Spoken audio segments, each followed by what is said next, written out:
अस्सलाम वालेकुम दोस्तों जेको अॼु जो असांजो टॉपिक आहे उहो आहे मीर अब्दुल हुसैन सांगी। त दोस्तो सांगी जेके आहिनि उहो जेके मशहूरु उरूज़ी शाइर आहिनि उन में हिकु मुमताज़ हैसियत रखे थो। मीर अब्दुल हुसैन सांगी सिंध जे आख़िरी हुकुमरान मीर नसीर ख़ान तालपुर जो पोटो हो।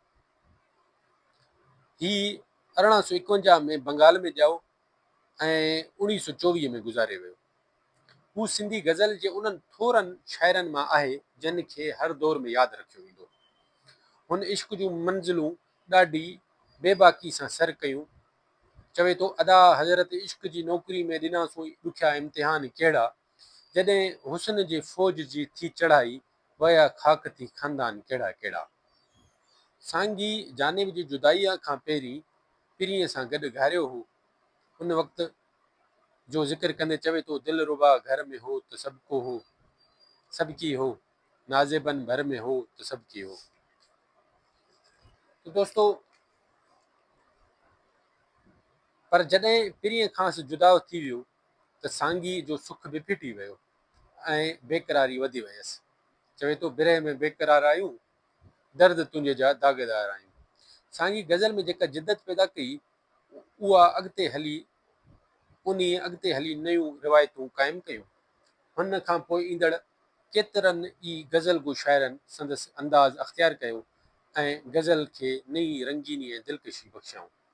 त दोस्तो, अञा इन्हनि ते अगरि असां वधीक अॻिते हलूं मीर अब्दुल हुसैन जी ज़िंदगी ते, हू सिंधी, फारसी, उर्दू, अंग्रेज़ी ऐं अरबी ज़बाननि ते चङी महारत रखंदो हो।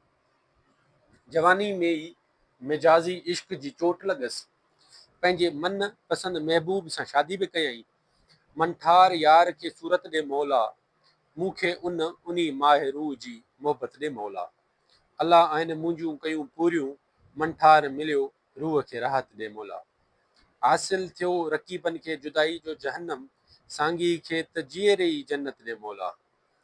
सांगी जे ज़माने में सिंधी गज़ल पंहिंजे इब्तिदाई मरहलनि में हुयो। सांगी पंहिंजे गज़ल में ईरानी माहौल जे बजाए सिंध जे माहौल खे पेश कयो। हुन सिंध जे ज़रे ज़रे खे पंहिंजे कलाम में समोयो आहे। मींहं मारुनि ॾे पियो वॾो फुड़ो, छिनूं तार ॾिसजनि थियूं ऐं छीछ भरियां, सिकां थी सदा थर जी थधिकार खे, पटनि ते लॻे जा थी बादे सबा। सांगीअ जे कलाम में सिंध जे मुख़्तलिफ़ शहरनि, मुख़्तलिफ़ शयुनि, धंधनि, वहिंवारनि खे तमसील या तशबीह तौर बि इस्तेमालु कयो वियो आहे। जीअं कोर्ट ऐं आशिक़ जे हुस्न जी फरियाद, इश्क मैजिस्ट्रेट जी फतवा वग़ैरह।